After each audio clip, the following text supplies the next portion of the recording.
सब दृष्टि में है, सब सृष्टि में है, पर भक्ति को तो पाना पड़ता है, वैराग्य पाना पड़ता है। भक्ति हो जाए, वैराग्य हो जाए, तो फिर आपके लिए ज्ञान वैराग्य आपके लिए सब सरल है, और मुक्ति सरल है, भक्ति सरल है।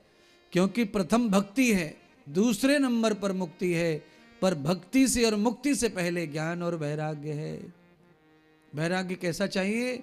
जिस समय आप भजन करने बैठे हैं, 10, 5, 2, 3 मिनट जितना भी करते हैं, उस समय पूर्ण वैराग्य होना चाहिए, पूर्ण वैराग्य होना चाहिए। अच्छा, 10-5 मिनट भजन करने में क्या नुकसान हो रहा है? काम में क्या नुकसान हो रहा है? दुकान में क्या नुकसान सफर में हो रहा है?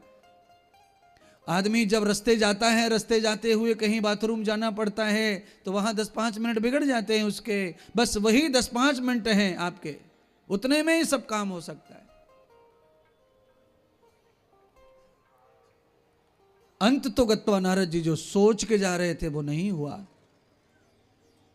नारद जी सोच के जा रहे थे आज संतों के द्वारा जो कहा मार्ग है वो सफल होगा, तो आज ब्रह्मा जी का मार्ग शांति का मिल जाएगा। आज मैं पुत्र पिता के ऋण से उऋण हो जाऊंगा। भक्ति की कृपा से सब संभव है, ऐसा सोच कर गए, पर जो छोड़ के आए थे वो ऐसा मिला नहीं। महात्मा संतों के काल का, समय का, भक्ति का धर्म भाव अलग था। आज अवस्था बदल गई है भक्ति की। आज अवस्था कैसी हो गई है कि आज भक्ति की अवस्था ऐसी हो गई है कि भक्ति किसी का कल्याण तब करेगी जब वो खुद खुश हो, प्रसन्न हो। कल्याण कैसे करे किसी का? इसीलिए आज मैंने प्रवचन में प्रारंभिक आपको समझाया कि अगर आप प्रसन्न है, परमात्मा को प्रसन्न करते हैं, तो आप प्रसन्न हो जाएंगे। अगर हम भक्ति को प्रसन्न कर दें तो हम प्रसन्न हो जाएंगे। अब भक्ति प्रसन्न है नहीं, भक्ति तो दुखी है। कारण है कि भक्ति के अंदर तृष्णा पैदा हो गई है। और भक्ति में तृष्णा क्या पैदा हो गई है? भक्ति में तृष्णा पैदा हो गई है उनके पुत्रों की। पुत्र की तृष्णा तो सब में ही हो जाती है। पुत्र बाहर चला जाए तो भी रोना आता है, पुत्र मर जाए तो रोना आता ही है, दूर भी चला गया तो भी रोना आता है, पास में भी रहा तो क्रोध आता है, चिड़चिड़ापन आता है। ये तृष्णा ही है। कोई भी आदमी आपके रोज पास में रहता है तो उसके साथ चिड़चिड़ होती है। कोई आदमी आपसे निरंतर दूर रहता है तो उसकी याद आती है, उसके लिए रोना आता है, तो भी चिड़चिड़ आती है। तो हम चिड़चिड़ में, गुस्से में बोल देते हैं कि तुम्हारे लिए हम मर गए, कभी मत आना, वहीं रहना। और पास में रहे तो भी हम ये बोल देते हैं, कभी नहीं जाते घर से, यही छाती पे चढ़े रहते हैं। कभी ऐसा भी हो जाता है। इसलिए निकट और दूर दोनों में आदमी परेशान रहता है। तो कैसा होना चाहिए जीवन? फिर कैसा? आगृहति तदम पुरुषस्य धीमहि। जीवन ऐसा चाहिए कि थोड़े समय के लिए सूर्य चला जाता है तो सुबह सूर्य के आने के लिए सब लोग इंतजार करते हैं। चंद्रमा चला जाता है, सब लोग चंद्रमा का इंतजार करते हैं। और पानी के बारे में तो कहूंगा नहीं, क्योंकि पानी के लिए तो लोग काम भी छोड़ देते हैं। बाजार में जिस दिन पानी आता है, नगर पालिका पानी छोड़ती है 2 दिन 3 दिन में, उस दिन आदमी ड्यूटी छोड़ेगा, काम छोड़ेगा, दुकान को ताला डालेगा, पर पानी पहले भरता है। पानी के लिए भी है। अर्थात इनके प्रति आदमी की जागरूकता, आवश्यकता है। सूर्य ना जाए रात में, चंद्रमा ना आए रात में, तो आकर्षण ही खत्म हो जाएगा, उनके प्रति किसी का भाव ही नहीं बचेगा।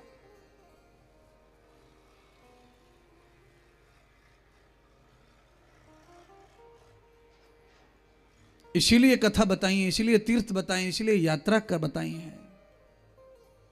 थोड़े दिन अपनों से भी दूर रहो, थोड़े दिन अपनों के नजदीक रहो, आगे बढ़ो। उससे क्या है? इंतजार होता है, प्रेम प्रकट होता है। ज्यादा दूर भी मत रहो, वैसे भी प्रेम खत्म हो जाता है ज्यादा दूर रहने से। निकटतम चाहिए, मध्यम चाहिए। कैसा मध्यम चाहिए? ओढ़ने के लिए वजन तो चाहिए, कपास तो चाहिए, रुई तो चाहिए, कंबल तो चाहिए, पर कंबल 100 किलो का थोड़ी चाहिए, हल्का भी नहीं चाहिए। 1 किलो का भी कंबल 100 ओढ़ के सोना कठिन है इस समय, थोड़ी ठंडी ज्यादा है। और ये छोटी सी शॉल भी नुकसान करेगी जून के महीने में, इससे भी तकलीफ है, फिर तो कपड़ा पहन के भी सोना कठिन है। तो ऋतु कैसे आपके साथ खेलती है, कैसे मौसम बदलता है, कैसे आपको बदलता है, ऐसे ही व्यवहार में भी कौशल्य होना चाहिए।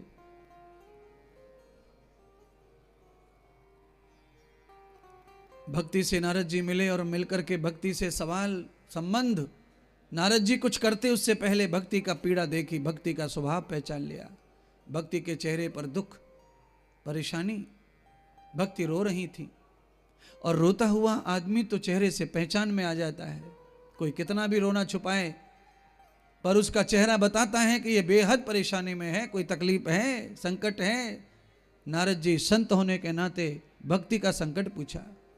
देवी आप तो प्रसन्न रहती हैं, आपको तो करोड़ों लोग प्रसन्न करते हैं, तो आप कैसी दुखी हो, क्या दुख है?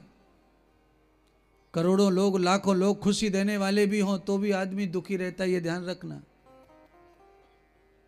कितने भी लोग सुख देने वाले हों, कितने भी लोग आपको प्रसन्नता देने वाले हों, पर आपके अंतर मन में न जाने क्या चल रहा होता है। इतने लोग आपको प्रसन्नता देने के लिए आतुर हैं, फिर भी आप अंदर से दुखी हैं। क्यों? भक्ति दुखी थी। वो यही बता रही हैं लीला करके कि भक्ति अगर दुखी हो सकती है तो संसार में कोई सुखी नहीं हो सकता, क्योंकि सुख तो भक्ति से ही आएगा।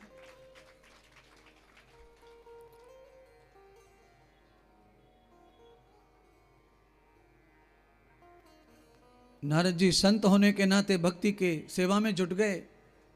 भक्ति को कहा, देवी आप चिंता न करो, आपको मैं रोते देख नहीं सकता, क्योंकि आप रोही तो सारा जगत रो जाएगा। आप प्रसन्न हैं तो जगत में सबके कल्याण के मदद में आप आ गए। आपके अभाव में तो मुक्ति है ही नहीं, संसार में किसी का जन्म मरण छूटेगा ही नहीं। इसलिए भवानी, ये भक्ति माता कृपा करो, आपकी पीड़ा बताओ। आदृश्यम तदा रूपश्च, नारद जी ने दर्शन किया कि भक्ति की गोद में 2 बालक पड़े हैं, और बालक भी बड़े बड़े शरीरधारी हैं। नारद जी ने पूछा, ये बालक कौन है, क्या हो गया इनको, ये क्यों पड़े हैं? तो भक्ति रो पड़ी जोर से। बच्चों के बारे में पूछा तो मानो किसी ने दुख तिरक पे हाथ रख दिया। जिस पीड़ा से, जिस बीमारी से व्याकुल थी, चिंतित थी, वही पूछ लिया और अपनी किस्मत को कोस कोस के नारद को बताने लगी। है नारद जी, मेरी बड़ी बदकिस्मत है, महाराष्ट्र में रह रही थी, आनंद में थी, गुजरात में थी, आनंद में थी, और मुझे ऐसा लगा कि गुजरात में ज्यादा दिन रही तो मैं जरा हो जाऊंगी, व्याधि में पड़ जाऊंगी, बुढ़ी हो जाऊंगी।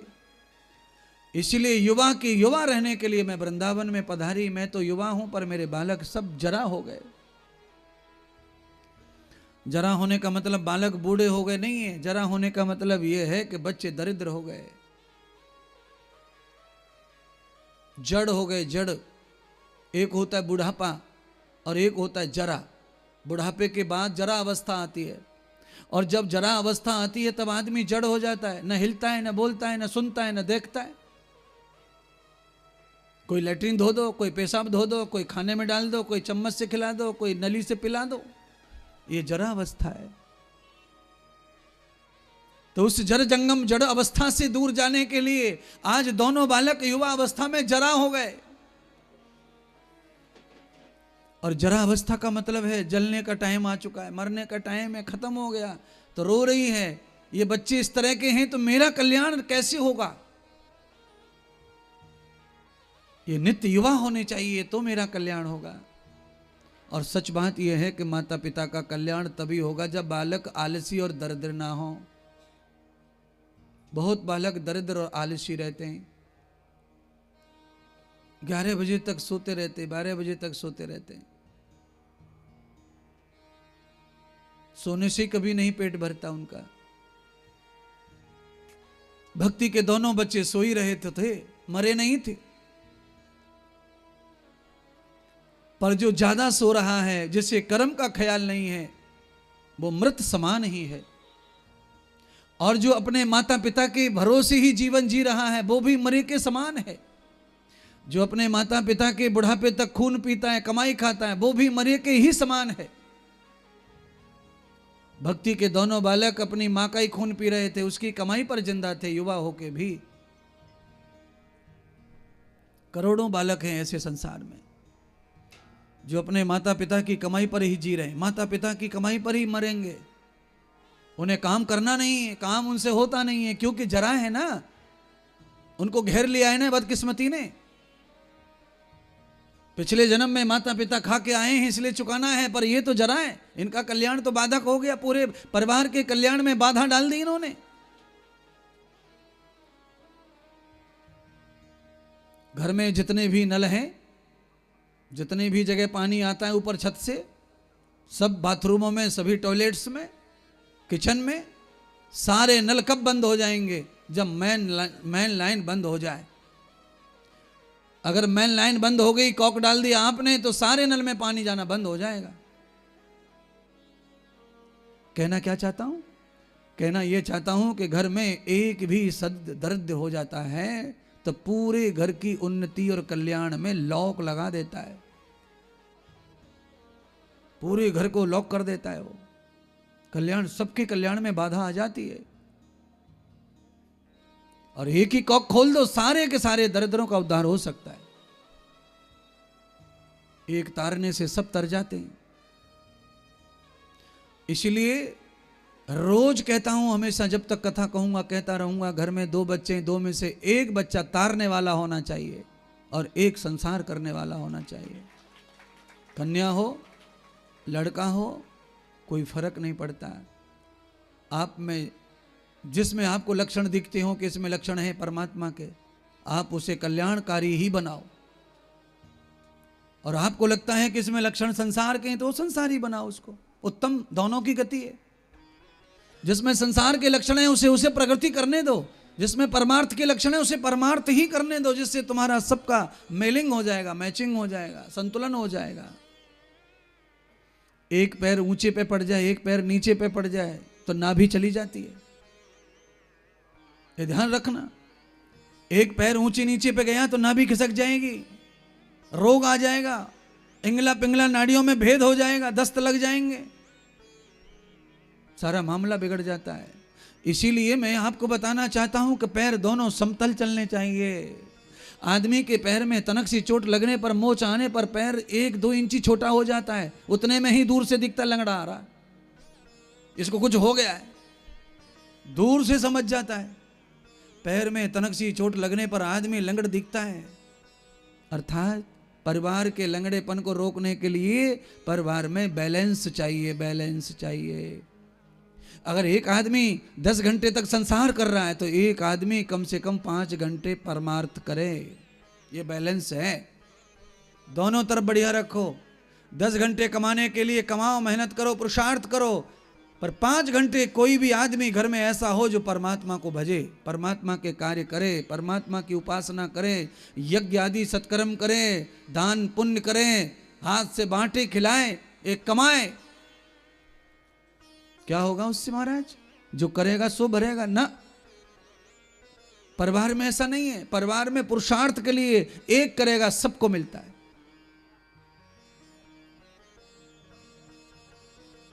आपने जो घर बनाया उसमें सबकी कमाई नहीं लगी है, एक आदमी की कमाई लगती है घर बनाने में।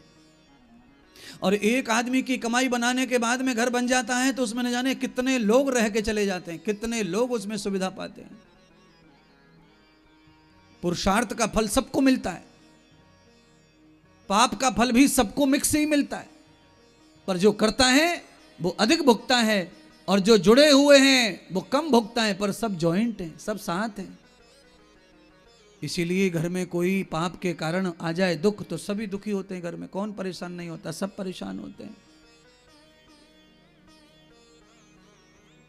एक आदमी को एक्सीडेंट हो गया, सब घर के लोग परेशान हैं, सब दुखी हैं, और चोट तो एक को ही लगी है, पर सबके दिल पे चोट लगी है, सबकी बुद्धि में चोट लगी है, सब परेशान तो हो गए ना। सदगुरु भगवान श्री सूत जी शौनक आदि ऋषियों को इस कथा का दर्शन करा रहे हैं और नारद जी लौट आए वृंदावन से, भक्ति को आश्वस्त कराए। देवी, मैंने व्रत ले लिया है, अपने पिता ब्रह्मा को जब तक सुख नहीं दूंगा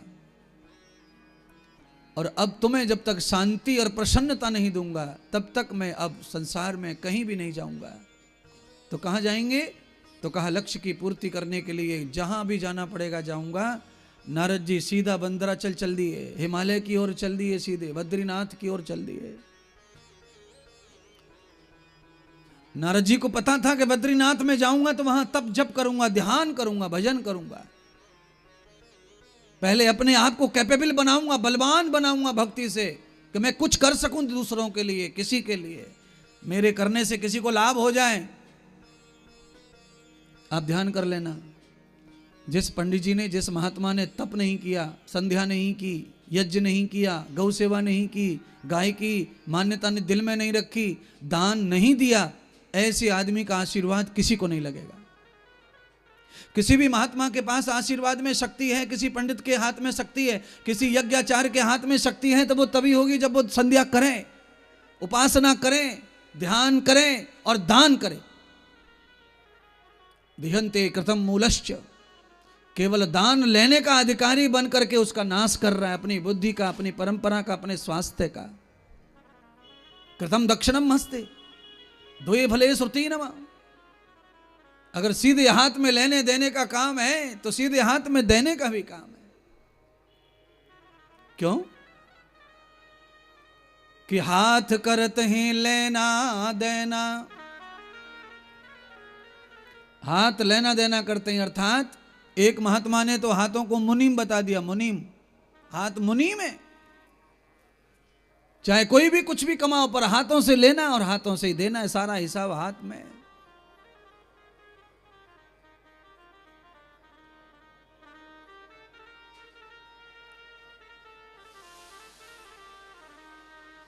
हाथ करत हैं लेना देना, हाथ करत हैं लेना देना,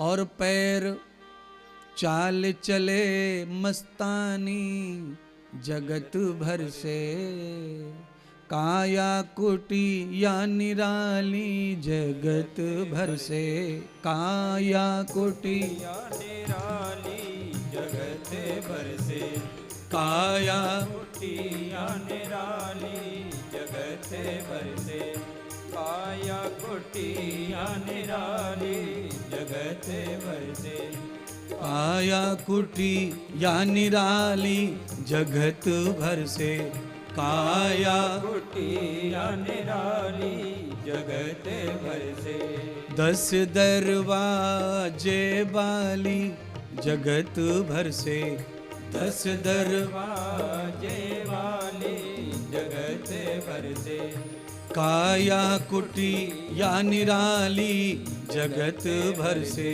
काया कुटी या निराली जगत भर से।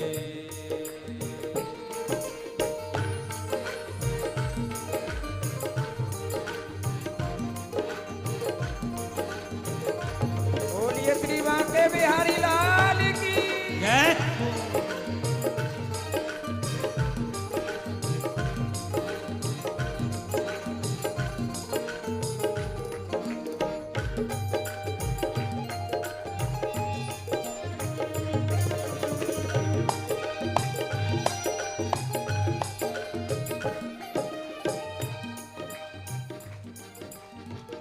जितने तंबाकू खाने वाले हैं, मांस खाने वाले, शराब पीने वाले, ये काया जो तुम्हें मिली है गंगा नहाने, त्रिवेणी में नहाने, परिक्रमा, साधु संतों का दर्शन करने, इसमें तंबाकू ठूस रहे, इसी में ठूस रहे शराब। काया कोटि या निराली जगत भर से, काया कोटि या निराली जगत भर से। मानव का शरीर ये ऐसी कुटिया है, इसमें साक्षात ब्रह्मा विष्णु महेश तीनों देवता बैठे कम से कम और मैं बताने के लिए बैठ जाऊं ना नंबर बाई नंबर, तो 33 करोड़ देवता तुम्हारे शरीर में बैठे, काम कर रहे हैं, लीला कर रहे हैं, सेवा दे रहे हैं तुमको। और वो कह रहे हैं अरे बालक, अरे मेरे बच्चे, हम तुझे पार लगाने के लिए तेरे साथ खड़े हैं। पर बच्चा कहां सुन रहा है आजकल? कैसी काया? आंखों की खिड़की अजब निराली, आंखों की खिड़की अजब निराली, अजब निराली प्यारे, अजब अजब निराली, अजब निराली। आंखों की खिड़की अजब निराली, आंखों की खिड़की अजब निराली। अभी हमारे दुनिया देश में ऑटो लेंस अभी आए, ज्यादा पुराने नहीं है। ऑटो लेंस में क्या होता है? घर के अंदर से बाहर का सब दिखता है, बाहर से अंदर कुछ नहीं दिखता है। तो परमात्मा ने तुम्हारी आंखों में शीशा ऐसा ही लगवाया है, तुम्हें सब दिखेगा अंदर से बाहर की ओर, पर बाहर से अंदर की ओर कुछ दिखने वाला नहीं है। ऑटोमेटिक महंगा चश्मा, महंगा। आंखों की खिड़की अजब निराली, आंखों की खिड़की अजब निराली, अजब निराली प्यारे, गजब अजब निराली प्यारे, अजब निराली। आंखों की खिड़की अजब निराली, आंखों की खिड़की अजब निराली।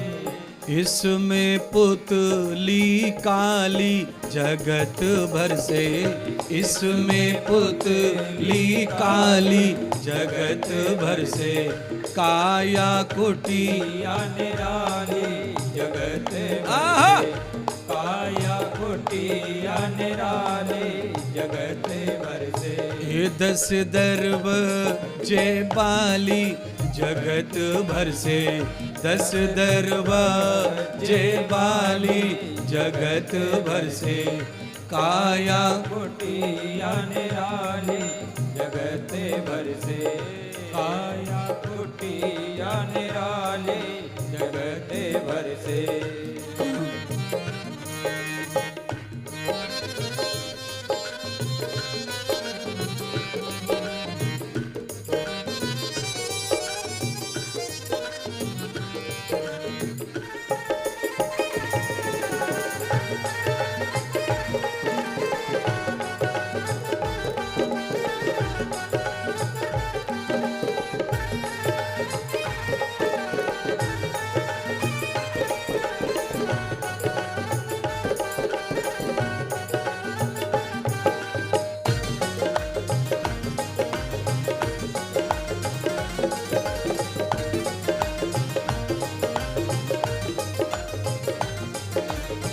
हेलो,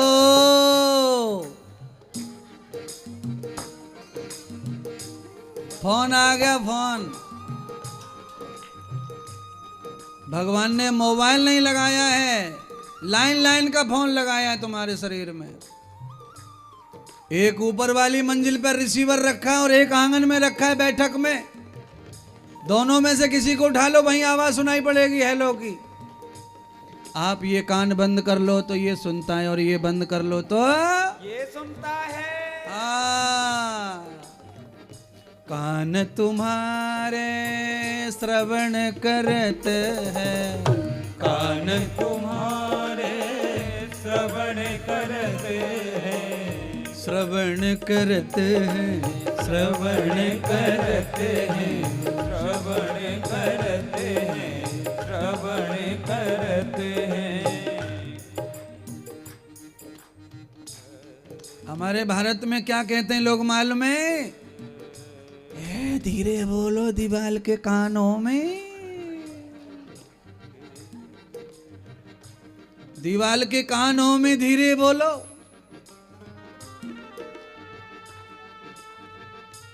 कान हमारे श्रवण करत हैं, कान हमारे श्रवण करत हैं, वाणी करे बोला चाली जगत भर से, वाणी करे बोला चाली जगत भर से, काया कुटिया निराली जगत भर से, काया कोटि या निराली जगत भर से, 10 दरवाजे बाली जगत भर से, 10 दरवाजे वाली जगत भर से, काया कुटिया निराली जगत भर से, हाथ करत हैं लेना देना, हाथ करते हैं लेना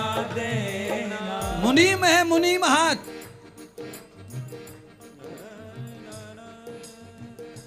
हाथ में देवता बसे हुए हैं दुनिया भर के, कराग्रे बस लक्ष्मी कर मध्य गोविंदम, उंगलियों के अंग्रभाग पे लक्ष्मी बसी हुई है, इसलिए नाखून मत बढ़ाओ नालायको, लक्ष्मी भाग जाएगी डर के मारे।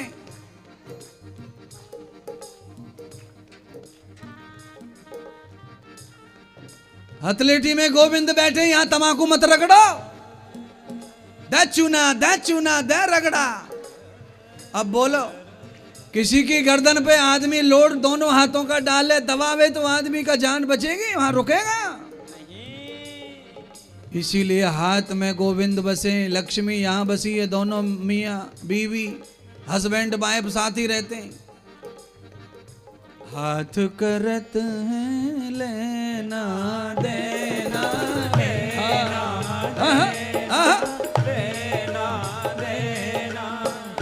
हाथ करत है लेना रे देना, हाथ करत हैं लेना देना, पाई चल मस्तानी जगत भर से, पैर चले मस्तानी जगत भर से, काया कुटिया निराली जगत भर से, काया कुटिया निराली जगत भर से, काया कुटिया निराली जगत भर से, 10 दरवाजे वाली जगत भर से, काया कुटिया निराली जगत भर से, काया कुटिया निराली जगत भर से, काया कुटिया निराली जगत भर से, काया कुटिया निराली जगत भर से, काया कुटिया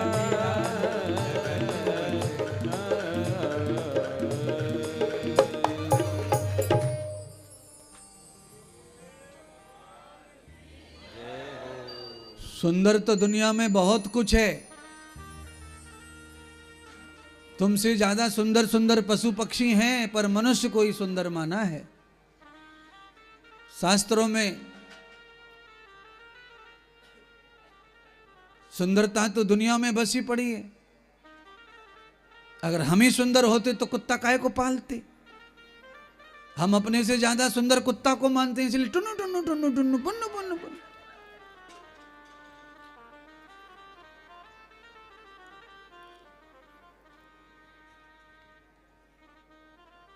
कोई तोता पाल रहा है, कोई कबूतर पाल रहा है, कोई कुछ पाल रहा है, कोई कुछ पाल रहा है। महाराज, सुंदरता मनुष्य में बताई है। जिस शरीर को पाने के लिए संपूर्ण देवता तरस रहे हों, वो शरीर तुमको प्राप्त हो गया है। इसलिए देवताओं से एक कदम आगे तो तुम वैसे ही हो, फ्री में, बिना कुछ किए दिए। सारे देवता लाइन में लगे हुए हैं कि अब हमें नहीं चाहिए पदवी सूर्य भगवान बनने की, हमें गुड्डू बनाओ और हम जल्दी जाएं प्रयागराज में डुबक लगा के आए, महात्मा की कथा सुन के आए, थोड़ा ठुमका मार के आए। सूर्य बन करके खाली लोग जय जयकार तो नारायण नारायण सूर्य नारायण की कर रहे हैं, पर जब से जहां लटके वहीं लटके सूर्य भगवान।